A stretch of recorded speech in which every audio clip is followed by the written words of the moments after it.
I'm currently reading the book entitled Indistractable: How to Control Your Attention and Choose Your Life.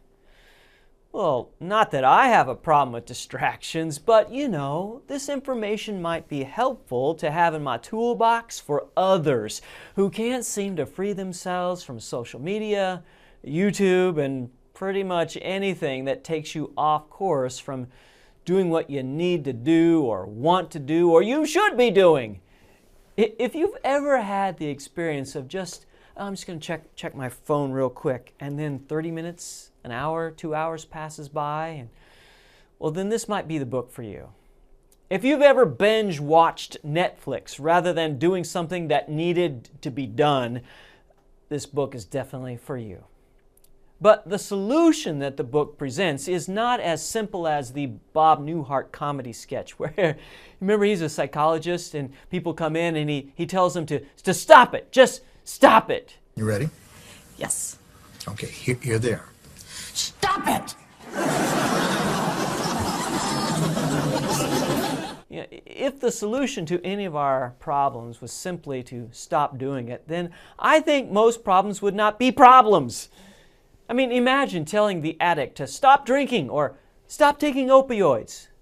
Yes, that is a necessary step in their overall recovery plan, but there's always an underlying reason that one has bankrupted his family, lost his job, crashed the car in a drug-altered state.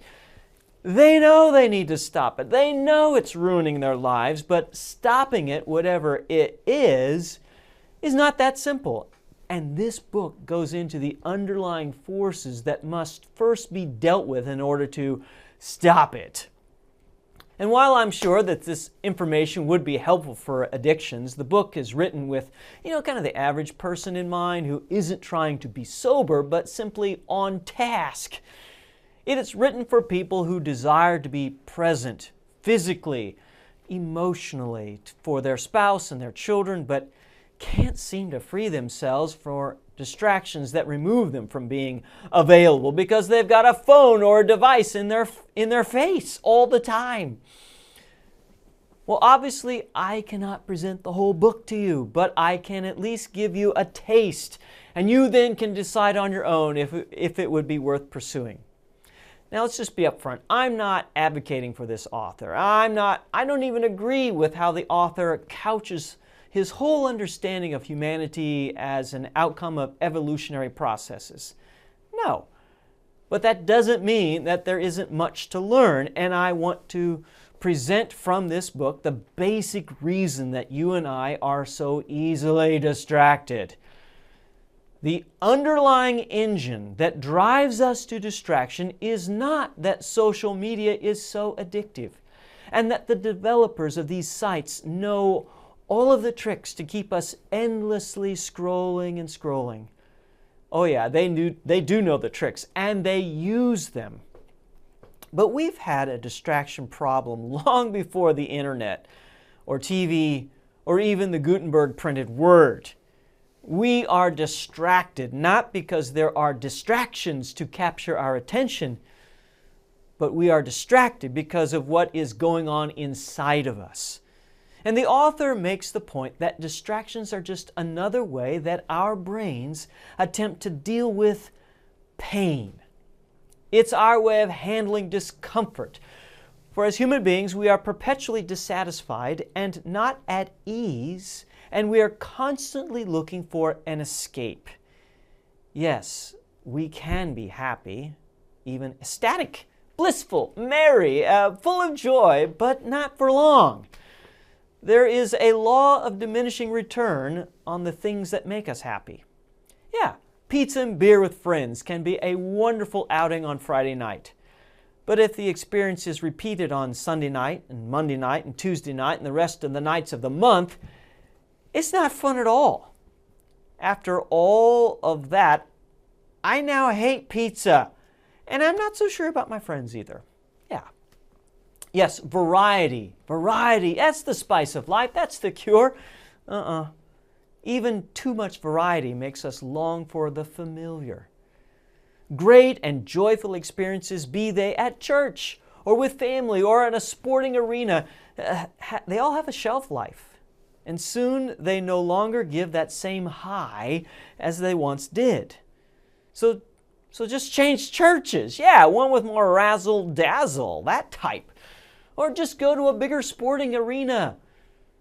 But you know that the law of diminishing returns always wins in the end.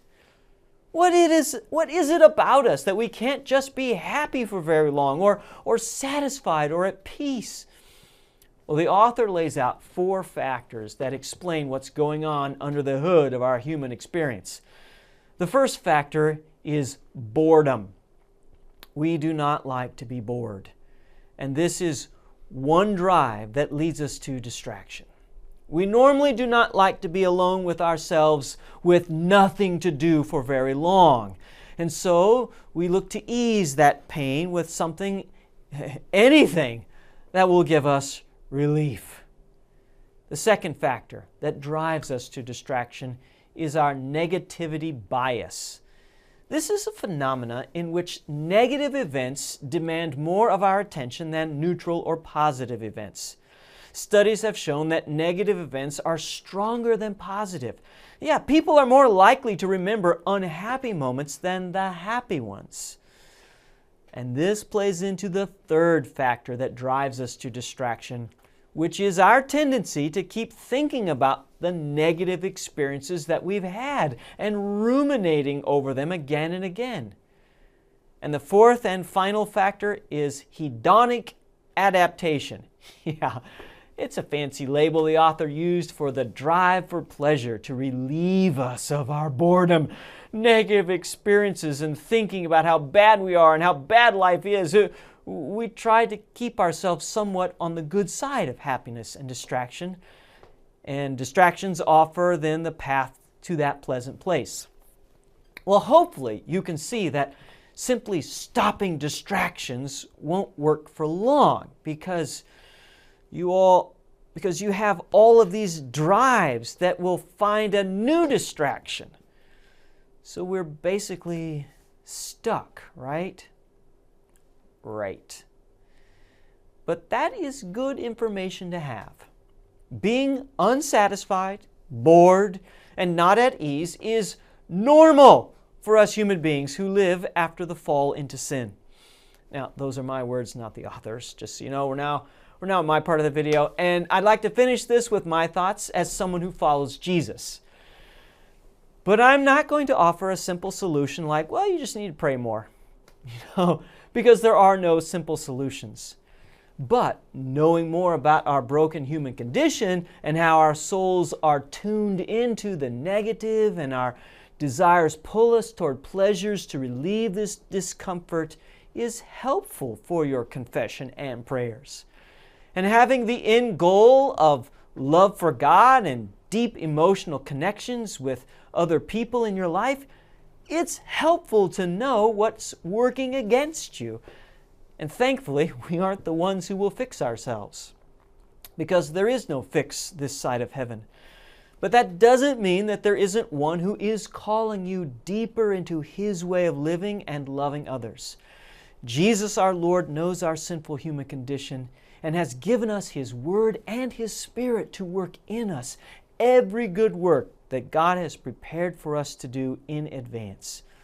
And that good work includes learning to avoid meaningless distractions for that good work of Jesus, living in His grace, living in His forgiveness and His love. We go ever deeper into this life with Jesus with less distractions.